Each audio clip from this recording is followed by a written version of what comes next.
My brothers and sisters, the Lord is with you. And also with you. And this is a reading from the Holy Gospel according to Matthew. Glory to you, Lord. When Jesus heard that John had been arrested, he went back to Galilee. He left Nazareth and went and settled in Capernaum, a lakeside town near the territory of Zebulun and Naphtali. In this way, the prophecy of Isaiah was fulfilled. Land of Zebulun, land of Naphtali, the way to the sea on the far side of the Jordan, Galilee of the nations. The people that lived in darkness have seen a great light. On those living in the land of the shadow of death, a light has dawned. From that time, Jesus began his preaching with the message, "Repent, for heaven's reign is at hand." As Jesus was walking along the Sea of Galilee, he watched two brothers, Simon, now known as Peter, and his brother Andrew, casting a net into the sea. They were fishers by trade. Jesus said to them, "Come, follow me, and I will make you fishers of people." They immediately abandoned their nets and began to follow Jesus. Jesus walked along farther and caught sight of two other brothers, James and John, begot of Zebedee. They too were in their boat, getting their nets in order with their father Zebedee. Jesus called them, and immediately they abandoned their boat and father to follow Jesus. Jesus toured all of Galilee, teaching in their synagogues, proclaiming the good news of the kingdom, and healing all kinds of diseases and sicknesses among the people. And this, my brothers and sisters, is the Holy Gospel, the good news of our salvation. Praise to you, Lord Jesus Christ.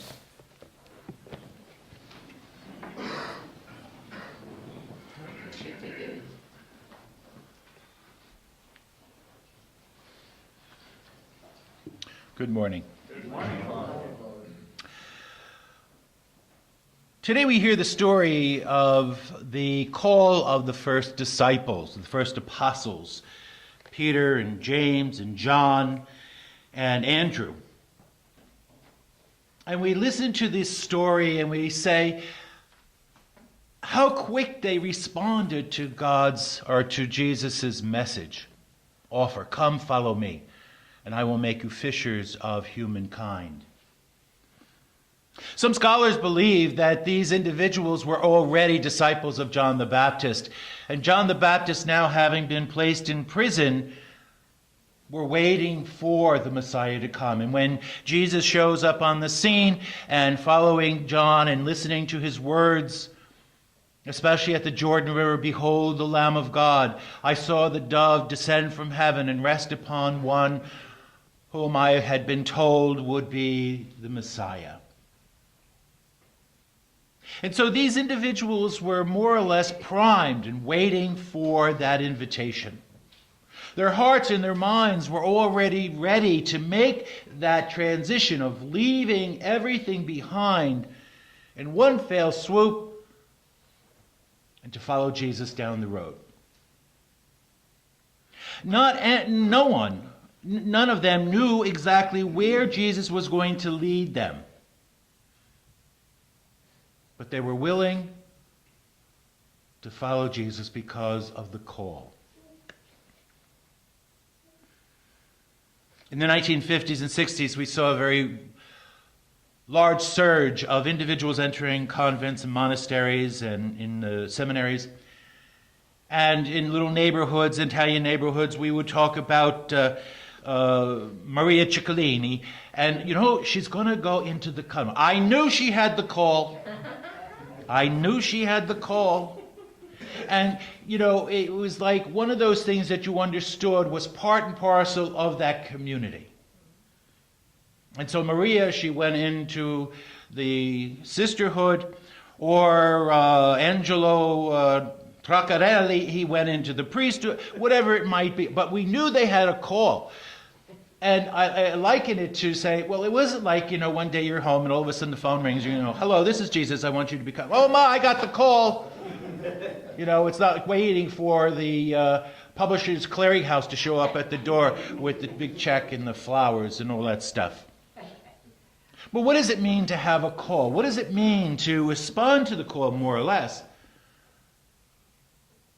We all have a call. We all have a call in our lives. We call it a vocation, and that's where the word comes from, the Latin vocare, to call. I hope I got that Latin right. And we all have a call. We all talk about our vocation in life. When we're in high school, our counselors, our career counselors will say, what do you want to be? Oh, I want to be a doctor. Okay. So now you have to take these courses, and so that you can prepare yourself for medical school. I want to be a lawyer. Okay. So you have to take these courses and prepare yourself to take the exam to get into law school. And we all thought about our vocation. What is it that we're going to be? At 18 years old, did we really know what we wanted to be? At 17 years old, at 16 years old. These counselors, they have to program. I remember when going into high school in 9th grade, we had to plan out the next 4 years so that they would have enough room in the classes and the teachers already set in place so that when I entered the 10th grade and I wanted to take Spanish 2, I had a seat at Spanish 2 or Algebra 2 or Algebra, whatever it might be. And so we had to fulfill this whole thing in 4 years. Well, obviously that doesn't always work. And so the counselors would say, well, what do you want to be? Where do you want to go? You're going to go to college. You're going to go to trade school. You're going to go to the armed forces, whatever it might be. But we were asked, what is the call that we feel drawn to? What is our vocation in life? And many times within that vocation in life, there is another call. And that is the call to service. And so we have individuals who go into the nursing profession. We have individuals who go into the social services. We have individuals who go into the medical practice. Vocations of service. And we forget that married life, as much as a vocation, a call to the married life as it is to the religious life or to the priesthood. And so we all respond to these inner urges that we have. Whether that's because of the fact that my grandfather and my father and all his brothers were doctors, therefore I have to be a doctor or a lawyer. So I'm fulfilling the family expectation. Or if I'm the first one who is going to go and do whatever it is that I was going to do. I was the first individual in my family that I would know of that went into the seminary. I followed a call. I had a cousin who was in a religious life, and she's been in there for almost 70 years. She followed a call. But what is it that predisposes us to that call? What is it that predisposed these individuals, these 4 gentlemen who are called from a life of fishing to a life of evangelization? And I believe it's corresponding with God's grace. Corresponding with the grace that God gives us to fulfill His mission in our lives. Yes, it would be wonderful if our convents and our seminaries were bursting forth with individuals who would go out then and preach the gospel, work among the poor, teach the ignorant. But unfortunately, we know that that is unrealistic. It's unrealistic because we need married people in our lives. We need vocation people who are willing to live lives of service, but not bound by religious structure. We need individuals who are going to serve the church as the laity, because being a layperson within the church is a very, very important role to play. And more than anything else, the church needs strong, willing, holy people to carry out the mission in the church. One would expect that a priest or a sister or a brother would live a life a little bit holier than the run-of-the-mill. And that would be nice if we all could and did. And though we try, sometimes we fail. But what about you? What about the people who sit in our pews Sunday after Sunday after Sunday, week after week after week? What kind of response are you giving to the call that you have received? Are you living up to the call you have received as parents, as partners, as husband, as wife, as lay people within the structure of the church? Are you living up to that call that God has given you through Jesus to live a life of holiness? Not so that you can think yourself better than others, but rather that you would give that light to the Gentiles. In that beautiful reading from Isaiah, he says, "Land of Zebulun, land of Naphtali, within pagan Galilee, a light has come unto you." A light has beginning to shine in you. And that light is Christ.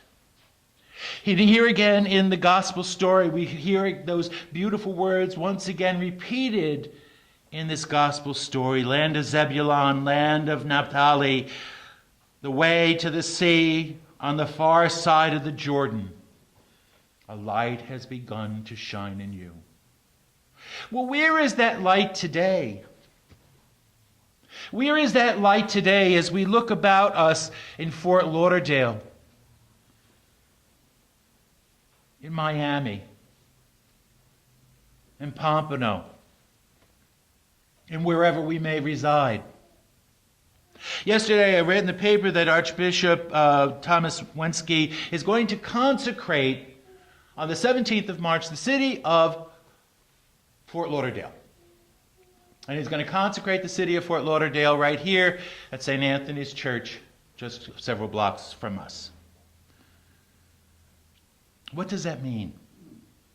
It means that Catholics in the city are called to live lives of holiness. And we too, though we may not be blood brothers and sisters of the Roman Church, but truly kissing cousins of the Roman Church, we too are called to be light to the nations. We need only to walk our streets, drive through our streets, to see the suffering that takes place day after day as we drive from one thing to another and sometimes don't even recognize the poor that lay at our doorstep. Many times we are like that story in St. Luke where Dives stepped over poor Lazarus as he came and went in his home dressed in fine purple and sat and feasted at a fine table day after day while Lazarus had nothing to eat. And to add insult to injury, the dogs came and licked his wounds. Are we like Davies now? That we drive from one place to another and step over the poor that we see in our streets? And that's not an analogy. That's fact, my brothers and sisters. That's fact.